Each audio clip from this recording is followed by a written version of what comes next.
Philadelphia Eagles' first acquisition of the 2022 offseason, Hassan Reddick, already in Eagles gear and putting in that work. Plus, we got to talk Howie Roseman. He's trying to be aggressive. We heard him go after a wide receiver, couldn't get it done. Go after a safety, couldn't get it done. Two positions still out there. What are we going to do? And of course, Deshaun Watson's name has to be talked about. This is Philly Talk with Philly Mike. Talking sixes in the bird gang, that's I like. Competition, we ain't scared, yeah, that's what we like. Win or lose, you know we showing up and we gon' fight.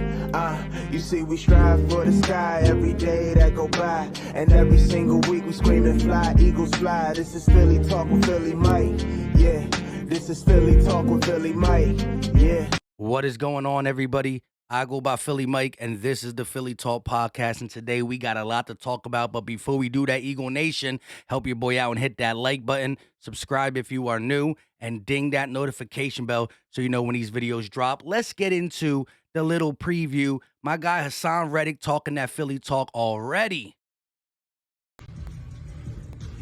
We back. Homegrown, baby. We back in the city.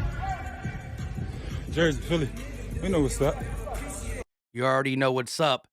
Appreciate him for getting in that work. And I just can't wait to see how he's utilized as a linebacker, as a pass rusher. Like I said yesterday, 23 and a half sacks, fifth amongst active pass rushers. That's legit, right? You're talking about the TJ Watts and the top tier guys. Shout out to Hassan Reddick getting the bag. Let's talk about Greg Ward real quick. This ain't the receiver. This ain't the veteran receiver we're trying to bring back, although I think he was misused last year. There's no reason why J.J. Arcega-Whiteside, even for blocking purposes, and Jalen Reagor should be on the field before this guy. Here's the thing with Greg Ward. If he's on the field, that means you don't got anybody in that room to beat him out. And if he's not on the field, well, why ain't he on the field?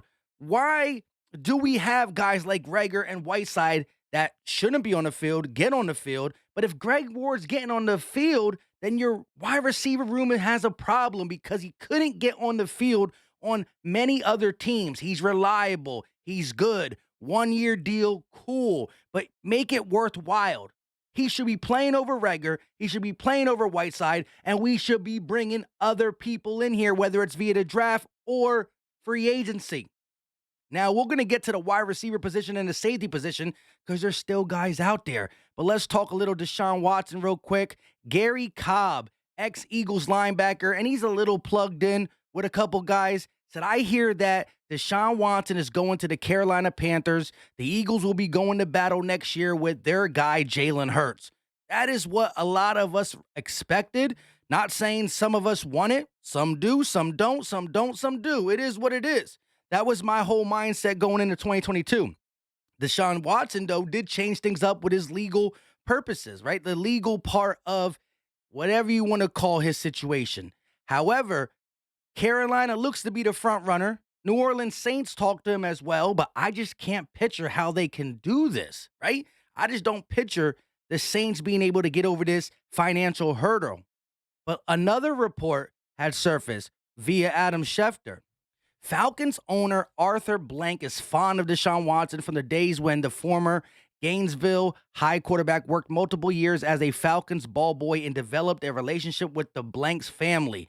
And then another report came out retweeting Adam Schefter's Diana Rossini plugged into ATL. So I'm told quarterback Deshaun Watson has interest in the Atlanta Falcons and has even reached out to the franchise personally, per source. Again, this is another team that has to go through some financial things via Matt Ryan's contract, and not just getting rid of him. That's not the hard part, is being able to eat that dead money, bring in Watson, and still, get the things that your team needs. It is what it is. But, with all these teams being thrown out there, the Browns were thrown out there. So it's Saints, Browns, Falcons, and Panthers to be that 4 teams that's really making that extra push. It does look like Philly is low-key backing off, but you never know with Howie Roseman. Got to keep an eye on that. I think listen to all the reports Wednesday, which is tomorrow.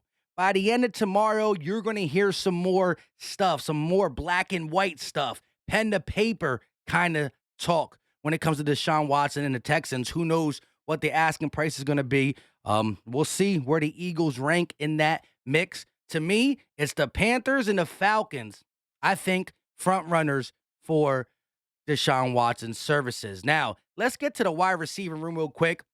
These are the guys remaining that I think the Eagles should look at, right? Allen Robinson being the number one. He's 29 years old. Juju Smith-Schuster, I know we don't like him, and I know reports came out that the Eagles are kind of not into him. I don't know how true that is because we were into him last year. Is he denying us that much? I don't know.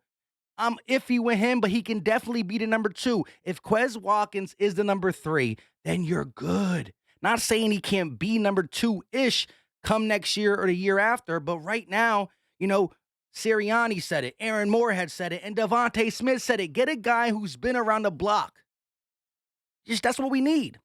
Javaris Landry is a guy who can fill the role of a number two. Push Devontae be the better wide receiver. Will Fuller is a guy that people only think can take the top off. He can do more. His problem is staying healthy. He's out there.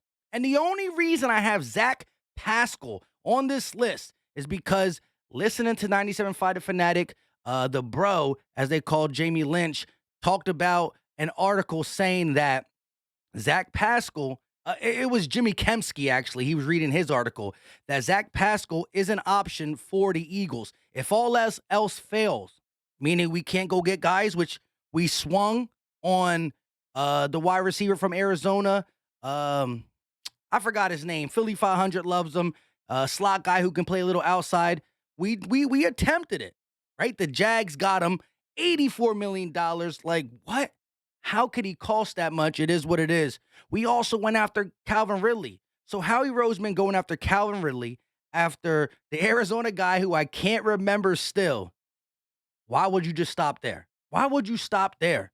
You desperately know, we need something. So why would you stop there? You have to be pushing. And Zach Pascal, to get back to that article, the reason he would be the last resort because he's a guy who only catches 40 to 50 balls. He's another third option. So now is Quez the second and he's a third? Is he the second and Quez the third? Both these guys, Quez and Pascal, are better than Rager. So as long as he's off the field, that's one thing. But Pascal is the last resort. And the big reason why, which I keep ignoring, is that Nick Sirianni loves him. When he was over there with the Indianapolis Colts as the offensive coordinator, he loves Zach Pascal. He said one of his favorite guys. So this will be a last resort. I can see the Eagles doing one of these guys. Preferably not Pascal, gotta be an Eagle just for GP. Now you got the Emmanuel Sanders, the Jamison Crowders out there, slot guys and guys who can still teach and play for how long, I don't know. I just need a veteran wide receiver to feel better about this room, even though there's studs in the draft. Now moving on to the safety position, there's one guy I did not put on this list.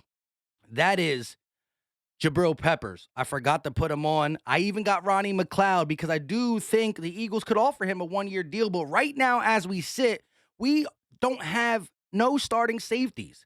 Marcus Epps and Kevon Wallace is on the roster, but they're backups, at least according to what the Eagles wanted to do last year. So Tyrann Mathieu has not signed a deal with the Raiders yet. He would be my first target. Marcus May from the Jets, 26 years old, 27 years old, still able to get it done. Terrell Edmonds for the Pittsburgh Steelers is still available. And, of course, Ronnie McLeod, Jabril Peppers, guys that I think the Eagles should look at, right? If you bring back McLeod on a one-year deal and get one of Terrell Edmonds, Marcus May, Tyrann Mathieu, and or Jabril Peppers, well, then you upgraded, to me, from an Anthony Harris, the older guy. You still got McLeod, who got the locker room respect, can play one more year, I think, at an okay level. You saw him turn up later in the season rather than early in the season, and that could be because of the injuries that he suffered early on or last year, coming back this year, I believe, if I'm not mistaken. But Ronnie McLeod would be a guy I would consider to come back and then get one of these other guys, Peppers, Edmonds, May, or Matthews. We got to do something. You know what I mean? You can't be this close. Howie Roseman was this close to getting Marcus Williams. Howie Roseman was willing to pay Marcus Williams $14 million. But the Baltimore Ravens were able to pay him $15 million. We lost out on Marcus Williams, a game-changing type safety for $1 million per year. Who knows how long? Who knows what the signing bonus was? We missed out.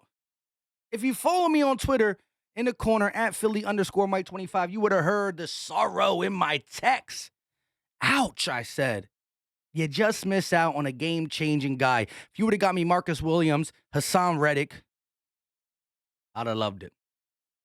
We got to talk about the cornerback position as well. I do think Howie will be looking in the draft. We got some guys around 16 and 19 that the Eagles could target. Re-sign Steven Nelson. You need as much depth at the corner position as possible. Re-sign Steven Nelson, see what we can do in the draft. Big play, slay, cover one side. Maddox got the slot on lock. Slot, right side on lock. You need to flip-flop a young guy who has a lot of potential, and a Booth Jr., Khair Alam, one of these guys with a Steven Nelson who played the right amount of snaps and did enough to get another smaller contract if he's willing to accept it. But again, safety and wide receiver have been on Howie Roseman's mind. We missed out on Calvin Ridley. We missed out on the Arizona wide receiver. I can't think of him. I know y'all going to let me know in the chat. I don't know. Understand why I can't think of his name. I still can't. We missed out on them for good reasons, but Marcus Williams, we were so close to closing the deal. Let me know our thoughts in the comment section. Y'all know y'all football. Greg Ward Jr. signed for 1-year deal. Breaking news as I'm doing this, the Eagles look to be, we're going to get back Matt Pryor. The Philadelphia Eagles are working on a deal with Matt Pryor, the guy we traded to Indianapolis for a 6th-round pick last year. He's probably going to be pennies on a dollar, dirt cheap, a rotational piece. We did bring back Nate Herbig on a restricted tenure. So Nate Herbig on a restricted tenure, Greg Ward Jr. on a 1-year deal, and it looks like we're finalizing a deal with Matt Pryor. Give me a safety. Give me a wide receiver. We out.